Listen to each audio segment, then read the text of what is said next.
राधे राधे, हरे कृष्णा। कैसे हो आप सभी लोग? आशा करती हूँ आप सभी परम मंगल में होगे, स्वस्थ होगे, अच्छे होगे। सबसे पहले तो आप सभी को निर्जला एकादशी की अनंत और अनंत शुभकामनाएं। आशा करती हूँ निर्जला एकादशी का व्रत आपका संपूर्णतः बहुत अच्छी तरीके से बीतेगा। आज मैं आपको बताने जा रही हूँ, अगर आप निर्जला एकादशी का नया व्रत प्रारंभ करें, बड़े सारे लोग कह रहे हैं दीदी शुक्र अस्त है, क्या हम नया व्रत प्रारंभ कर सकते हैं? दीदी क्या हम नया व्रत रख सकते हैं? तो आज की वीडियो इसी पे आधारित है। देखिए, इसमें कोई भी संदेह नहीं है कि शुक्र की स्थिति अस्त है। हमारे नव ग्रहों में से एक ग्रह होता है शुक्र, वो इस समय पे अस्त है, जो कि हमारी लग्जूरियस लाइफ से संबंधित होता है।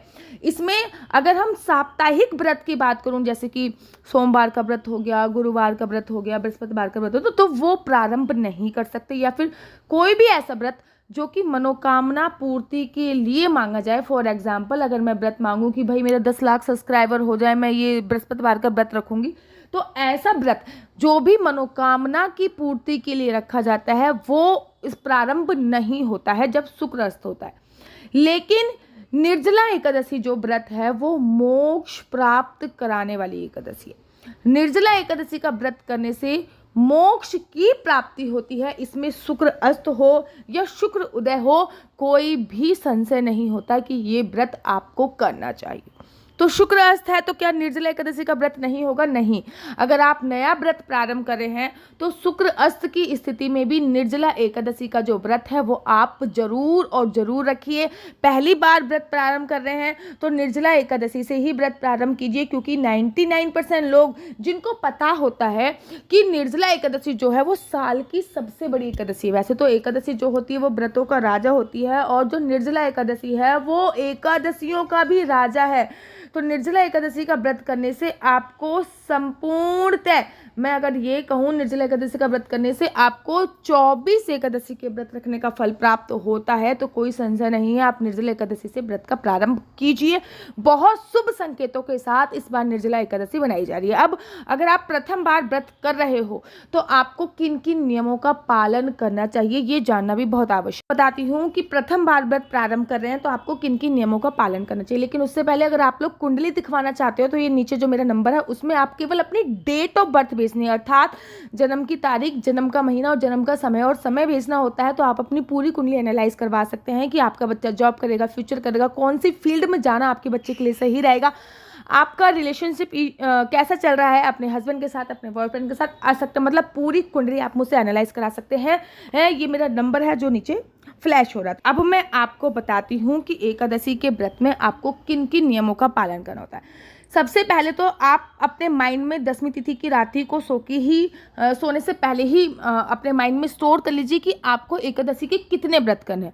आप किसी मनोकामना से व्रत कर रहे हैं, या फिर आप ऐसा सोच रहे हैं कि जब तक मेरे शरीर में सामर्थ्य रहेगी मैं एकादशी का व्रत करूंगी या फिर करूंगा, या फिर आप ये सोच रहे हैं कि मैं 1 साल तक एकादशी का व्रत करूंगा, या फिर आप ये सोच रहे हैं कि मैं 32, 31, 21 एकादशी या 11 एकादशी का व्रत करूंगी। तो जो भी आपके माइंड में चल रहा हो वो सोच लीजिए, क्योंकि आपको संकल्प लेते वक्त ये बोलना है कि मेरे शरीर में जब तक सामर्थ्य है तब तक मैं एकादशी का व्रत करूंगी, या फिर मैं 11 एकादशी का व्रत कर रही हूँ।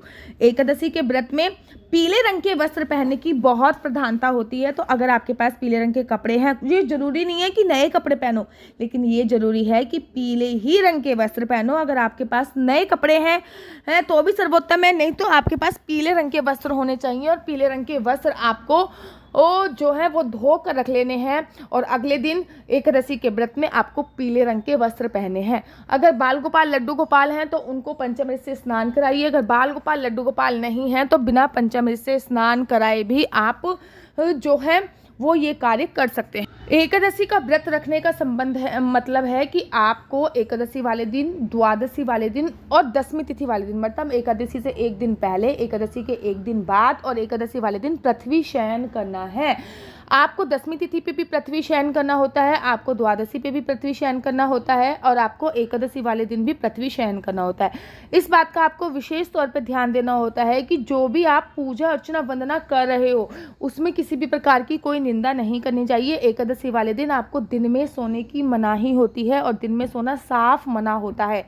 एकादशी वाले दिन अगर आपने भगवान श्री हरि विष्णु की पूजा अर्चना वंदना करी, जैसे कि आपने संकल्प ले लिया, संकल्प लेने के बाद आपने कथा पढ़नी बहुत ज़्यादा जरूरी होती है। हर एकादशी पर कथा पढ़ने का अपना विशेष महत्व होता है, इसलिए एकादशी की कथा अवश्य पढ़िए। उसके बाद भगवान को भोग लगाइए और भगवान को भोग लगाने के बाद आपको क्या करना है, भगवान को भोग लगाने के बाद आपको श्री हरि विष्णु की आरती करनी होती है। देखिए हर बार भोग अलग अलग होता है। एक भोग होता है जो कॉमन होता है, वो होता है मखाने की खीर। बाकी हर बार जैसे कि निर्जला एकादशी है तो निर्जला एकादशी का जो प्रिय भोग है वो है आम का भोग। तो हर बार कोई ना कोई भोग होता है, कभी तिल का भोग होता है, कभी किसी का होता है, वो आपको मेरी वीडियो के माध्यम से पता चल जाएगा। अब एकादशी का आपने व्रत किया है ना, तो उस दिन आपको जो है दिन में नहीं सोना है। दिन में सोने की एकादशी के व्रत में मनाही होती है और बिस्तर पर सोने की भी एकादशी के व्रत में मनाही होती है। एकादशी के व्रत का संपूर्ण फल आपको तभी मिलता है जब आप समय पर पारण करें। राजा अम्बरीश की कथा आप लोगों ने सुनी होगी, वो भी समय पर पारण करते थे महाराजा होते हुए भी। तो जो भी पारण का समय होता है, जब हमारा हरिवासन, जब द्वादशी तिथि पर हमारा हरिवासन समय निकल जाता है, उसके बाद हमको व्रत का पारण करना होता है। व्रत का पारण पे ही आपको संपूर्ण फल प्राप्त होता है। व्रत का पारण हमेशा अलग अलग समय पे होता है, एक समय पे नहीं होता। देखिए शास्त्रों में ऐसा वर्णन आया है कि एकादशी का व्रत रखने के बाद कोई भी व्रत आपका शेष नहीं रह जाता।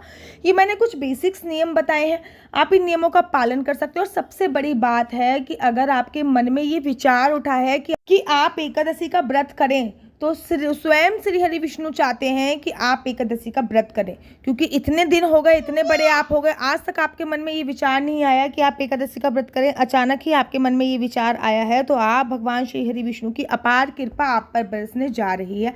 इसका आपको फ़ायदा उठाना चाहिए। सबसे बड़ी बात है भक्ति, पूर्ण निष्ठा, पूर्ण विश्वास। कभी कभी ऐसा होता है कि एकादशी के व्रत में हम लोग मंत्र जाप कम करते हैं, और ये बात एकदम बेकार है। पूरे दिन चाहे किसी नियम का पालन करो चाहे ना करो, लेकिन जितना हो सके भगवान के नाम का सिमरन करो। अगर गुरु ने आपको मंत्र दिया है उसका जाप करो। अगर गुरु द्वारा मंत्र नहीं मिला आपको, तो फिर आप ओम नमो भगवते वासुदेवाय का जाप कर सकते हो, या फिर हरे कृष्ण कृष्ण कृष्ण हरे हरे, हरे राम राम राम हरे हरे का भी जाप कर सकते हो। ये दोनों ही चमत्कारी मंत्र हैं। ओम नमो भगवते वासुदेवाय का जो वर्णन है वो श्रीमद् भागवत महापुराण में 9 से 10 बार आया है। तो ये पूरी जानकारी है कि अगर आप निर्जला एकादशी से अपने व्रत का प्रारंभ करना चाहते हैं तो आपको इन बातों का विशेष तौर पे ध्यान रखना चाहिए। और अगर आपको मेरी वीडियो अच्छी लगती है तो आप अपना यूट्यूब चैनल हरि बोल को लाइक शेयर सब्सक्राइब करना बिल्कुल भी मत भूलिए। तब तक के लिए मुझे दीजिए इजाजत। राधे राधे, हरे कृष्णा, हरि बोल।